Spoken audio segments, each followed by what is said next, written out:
গরুর গ্রাম শুনে অবাক হলেও এখানে প্রতিটি বাড়িতে গেলেই দেখা যায় গরু। এ গ্রামে হ্যামিলনের বাঁশি নয়, প্রতিদিন সকালে শোনা যায় গরুর ডাক।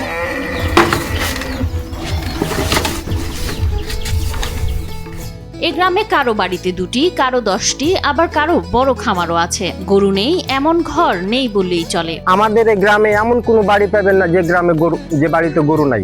প্রত্যেকটা বাড়িতে আপনি গরু পাবেন এবং সকাল সন্ধ্যা হ্যামিলনের বাঁশি লয়, এখানে গরুর ডাক শোনা যায়। গরু পালন করেই একজন করেছেন গাড়ি বাড়ি। কাহরে 2টা, কাহরে 4টা, কাহরে 5টা, কাহরে 10টা পর্যন্ত গরু পালন করে, কেউ বাড়ি করে, কেউ গাড়ি করে, কেউ জমি কিনে। এ গ্রামের বৈশিষ্ট্যের কারণে এ গ্রামটির নাম হয়েছে গরুর গ্রাম। প্রতিটি আঙিনায় আছে গোয়াল ঘর। প্রতি সকালে শোনা যায় গরুর ডাক।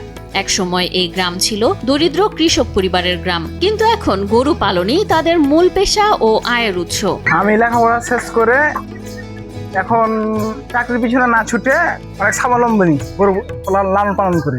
যে পরিবারগুলো একসময় অভাবে দিন কাটাতো, আজ তারা গরু লালন পালনের মাধ্যমে হয়েছেন স্বাবলম্বী। আমিও নিজে গরু পালন করি এবং আমার অর্থনৈতিক আয়ের উৎস হচ্ছে গরু।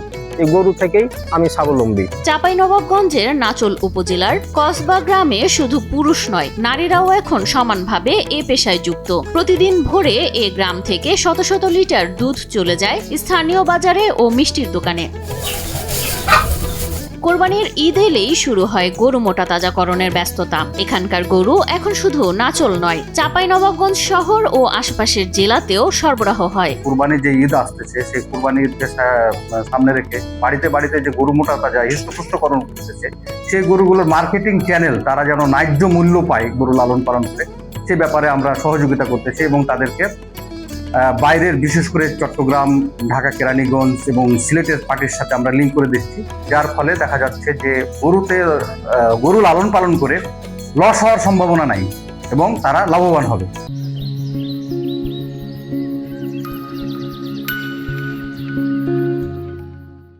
গ্রামের তরুণরাও এখন এ সাফল্যের ধারায় যুক্ত হয়েছেন।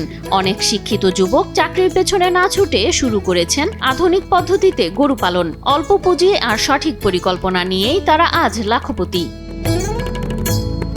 নাচল উপজেলা প্রাণী সম্পদ কর্মকর্তা ডক্টর মোহাম্মদ কাউসার আলী বলেন, কসবায় গরু পালন এখন এক মডেল। তারা নিয়মিত পরামর্শ ও টিকা প্রদান করছেন। প্রতিটি বাড়িতেই গরু আছে, হাঁস মুরগি আছে, ছাগল আছে। এরা সকলেই মনোযোগ সহকারে গরু বাছুরগুলো লালন পালন করে এবং সার্বিক দেখাশোনার ব্যাপারে আমাদের প্রাণী সম্পদ দপ্তর থেকে আমরা সহযোগিতা করে থাকি। তবে খামারিদের দাবি, পশু খাদ্যের দাম কিছুটা নিয়ন্ত্রণে আনলে এ খাত আরো এগিয়ে যাবে। গরুর খাদ্যর দামটা বেশি, যদি দামটা কম হইতো তো আমরা লাভবান হইতাম বেশি। কসবা প্রমাণ করেছে পরিশ্রম, ঐক্য আর উদ্যোগ থাকলে একটি গ্রামও বদলে দিতে পারে পুরো এলাকার অর্থনীতি। একসময়ে দরিদ্র কৃষকরা এখন আত্মনির্ভর। গরুর ডাকেই আজ নতুন জীবনের আহ্বান শোনা যায় এই কসবা গ্রামে।